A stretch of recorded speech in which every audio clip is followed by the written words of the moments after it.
A book bound in human skin dating back to 1682, described as a unicorn in the rare books market, was featured at the Antiquarian Booksellers Association of America's New York International Antiquarian Book Fair on Thursday. Lux Mentis bookseller Ian Kahn revealed the intriguing history of the book that is now on sale for $45,000. So this was bound in 1682 by a medical student who was studying medicine in Paris. He was a Spaniard and didn't know anyone, so he was going to theater. He went to see a play called Liberon, which he liked so much he bought a copy in sheets. The medical student Jacopo later found the actress from the play on his autopsy table. He decided to bind the book in a section of her skin to prevent her from being lost forever in a mass grave.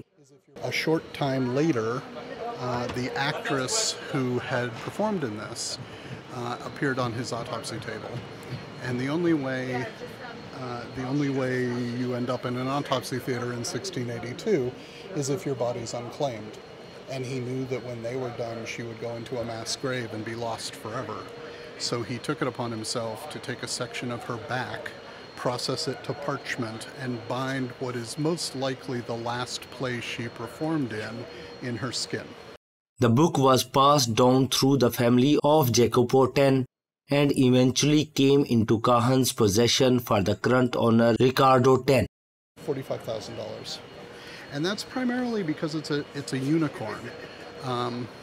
These books appear on the market with some frequency, and they're usually, depending on how good they are, between about $7,500 and $25,000.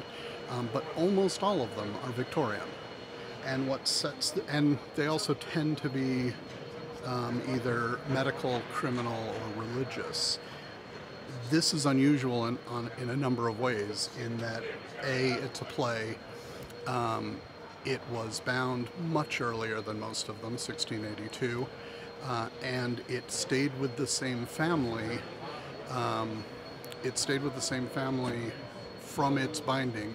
It actually came to me with a note which read, "Dear Mr. Kahn, my family has had a book bound in human skin since my ancestors bound it in 1682. We've decided that it should come to market, and we're told we should contact you," which I have to admit was probably the best email I've ever received in my life. I don't expect it to be topped.